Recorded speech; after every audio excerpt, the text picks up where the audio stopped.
On our podcast show today, we have a very special guest. It's something that we normally don't talk about. Well, technically, we do talk about it, which is AI, but we normally talk about AI in terms of hardware, maybe data centers. But this one guest here, Mr. Andrew Hicks, is one such person that talks around the AI side from the software application cloud SaaS side of the equation.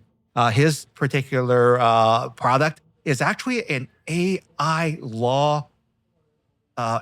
I would probably call it more of a SaaS. It is a SaaS Yeah. solution for law firms, barristers, paralegals, legal executives, professional. So is it something that you can both install on premise and also in the cloud, or is it? At the moment, we only run it in our cloud, but we actually had clients reach out to say they actually are worried about client data safety. So we're actually working and going to be rolling out end of this year a on-premise only solution for those larger law firms that can actually afford this. Yeah, this is one of one of the concerns of SaaS products is that oftentimes when there's sensitive material, especially in a law firm or doctor's office or any medical practice, there's confidentiality that needs to be met. There's rules that needs to be met, and because of that, people do ask for the on-prem solution, which is why I guess in a sense you actually do touch on the hardware side as well too, because you're definitely. obviously the partner on that, right? And because there's a potential of you going global, there's going to be a lot of different laws like HIPAA, FIPA, all these other health-based, not HIPAA, FIPA specifically, but there's also rules from different legal organizations, unions and whatnot that you need to get every through. jurisdiction has their own like legal kind of framework that they have to work around. Even if it's the same common law system, they've got little things that have to be like individual for each country or region. Hong Kong and China, even though the same country, they've got different laws there. Yes. That's applied differently. Same with the European Union. Everything is slightly different per region. So yeah, we do have to fine tune it quite a bit. Now, how do you, because there's so many different regions, so many different laws, everyone operates like literally completely differently. How do you manage those rollouts of those revisions? That clearly there's obviously a lot of different versions of the same bot, right? Well, AI solves half the problem, and then the other half of the problem is we actually have to work with local lawyers to kind of make sure that we actually still comply with the local laws. And in the end, the legal framework is because we are not a law firm ourselves, we don't actually have like that license to be a law firm. So in the end, the lawyer who is the principal is ultimately responsible for this. So we're kind of complementing on the legal sector, and then the lawyer is still ultimately responsible in the end. So they always make sure give us feedback that what we're doing is it right or is it incorrect or it should be slightly tuned in a different way. So is each particular instance of the AI AILA, is it, did I say that correctly? AILA. Yeah. So is AILA specifically tuned to each particular practice? Well, what we have is it's a multimodal approach, which everyone does really. There's nothing special there. We have one general chat, which then hands it off smartly to the corresponding LLM that actually specializes in that particular area. Okay. So if it's contract generation, then the general chat will then talk to a separate mode that will actually generate the contract.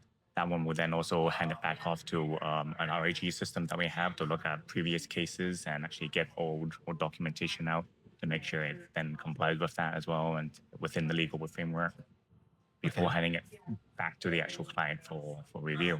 All right. So the different modes. So obviously, if we're in a different country, would we switch to a different mode for that specific country? Yeah, definitely. Okay, so that's kind of what I was curious about, because it would be inefficient for it to kind of figure out where you are. What if it makes a mistake? By having localized modes, that would probably be a lot more efficient. Yeah, when the law firm signs up, then we will know which region they're in, so we can always default them into that particular region. But for in Hong Kong, for example, right now, we've actually had a lawyer who said that they were using our services to find an old Aboriginal case from Australia. Yes. Which actually helped in one of the cases that he was being a barrister for. Okay. In Hong Kong. So even though it is a region specific, they can still access the global database. We have a whole global database in our system. It defaults to giving you Hong Kong first, but if you do need to ask it something, then it can get from other countries, regions, jurisdictions as well. Very cool. And do you have a timeline on when this is actually going to roll out to the world? Like obviously, right now you're in Hong Kong, China. Some things are similar, some things are not, but they share some similarities, right? But that's already in place globally. What are you thinking for barristers and solicitors and lawyers around the world to be able to access this? Well, right now we actually just finished our seed round. Okay. We just got funded on the seed round, and Congratulations. Thank you. September we are going to be starting our Series A. With that money, it hopefully is what we will use to start our global expansion. Okay. We haven't made a confirmed decision on whether we'll break into the US market or the UK market first. Yeah. But once we get the Series A's completed, then that will be it. Yeah. So we're looking at like late September, early October is when we will start.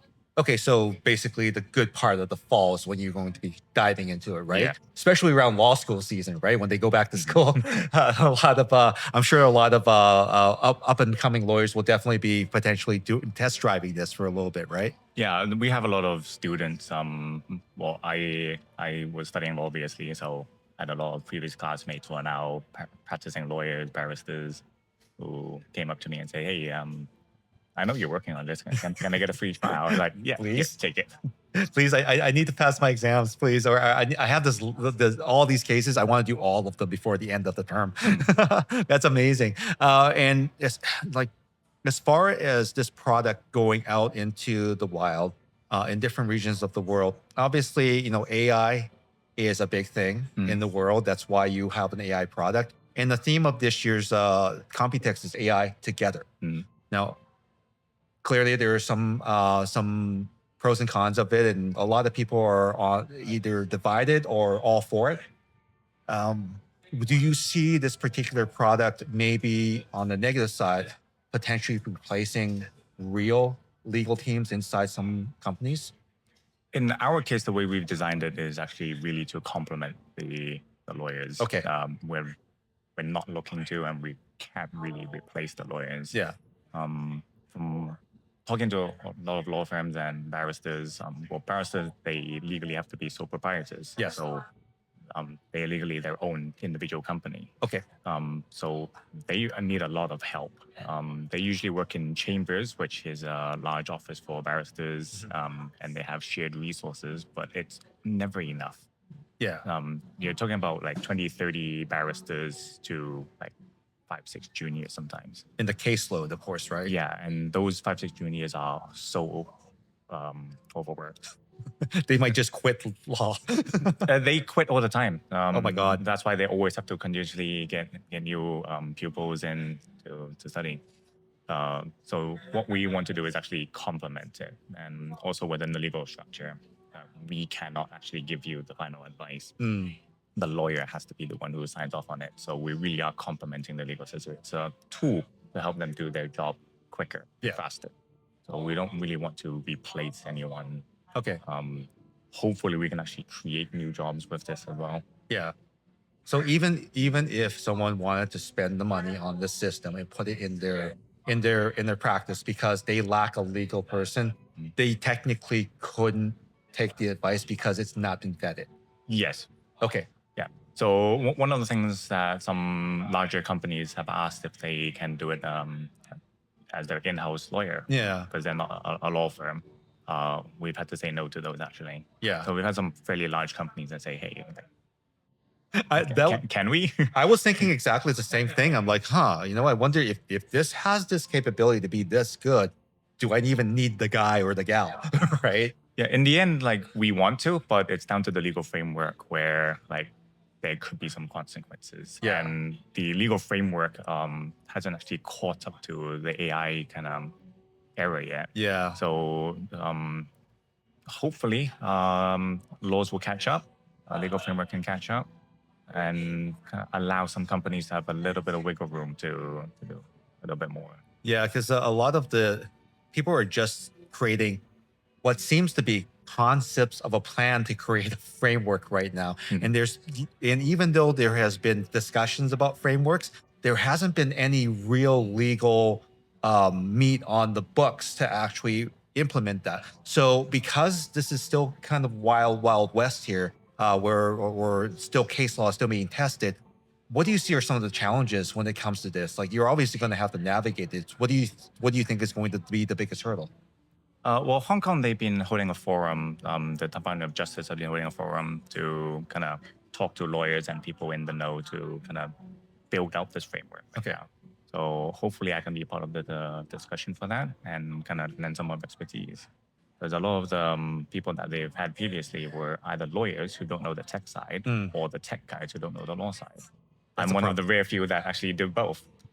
See, that's so important because some of our other guests were talking about, it's like, if you're going to technology, even if it's software, even if it's hardware, if you don't have any interest in the subject area that you're going into, you shouldn't be there. You're just going to wash out, right? And the product will be terrible because it doesn't have any love, right? Because you are from both spaces, it will definitely help out when the product comes out, and you can have these really meaningful conversations with the community that's going to serve to actually make the product better. I think that's a great combination. Yeah, that's one of the selling points that I used to pitch to investors. Like, I am both sides of the same coin. Yeah. I'm the guy who actually codes and develops it. I'm also the legal person behind the business. Same person. Yeah. Sam. That's fantastic. And like, you've gone through all the series. Everyone sees a real benefit to your software and your service. How does it feel to get to this stage? It's tough. It's a lot of work. Yeah. I can't gloss over that. It's a lot of work. Yeah. There's a lot of jumping through hoops, especially in the legal framework side. You have to dot your I's, cross your T's. Everything has to be above board. Our seed fund came from the Hong Kong government as well. Yeah. So there's extra criteria to put on top of that. I can imagine. Yeah. Wow. And like, to be honest here, you've done something phenomenal. A lot of people usually they quit before they even get to the phase that you are, or they can't do the additional work that the industry requires to have that additional funding. So truly, congratulations to you. Thanks. And I have to leave it there because, man, you have so much work to do. I don't want to keep you longer, but we do need to shout out to our sponsor, MTS Solutions, for hosting this amazing networking hub experience at the Mesa Bistro, which is actually our venue partner. Mesa Bistro is one of the few places where it's not a restaurant. It's actually an extension of the Nangang Expo. And what that means is that they take care of the business people here. Their whole sole reason to exist is to provide dining and also beverage and everything to the professionals here within arm's reach so they can get back to business quickly. And their dining facility is also set up for that, for a quick, easy in and out for all of their dining needs. When they get busy, they come off the floor, they come here and they go back, no wasted time. And of course, we need to shout out to our sponsor, our other partner and sponsor, ID Creative, for having our backs for getting this venue and also doing all of the helpful promotional stuff that we needed to organize ourselves for this amazing experience and an opportunity to talk to Mr. Andrew Hicks here from AILA. And with that in mind, thank you so much for attending this podcast. We had learned so much about his new software, and we wish you the best of luck for round C with the Hong Kong government. And we can't wait to see your software in practice at your local law practice. Until next time, bye for now.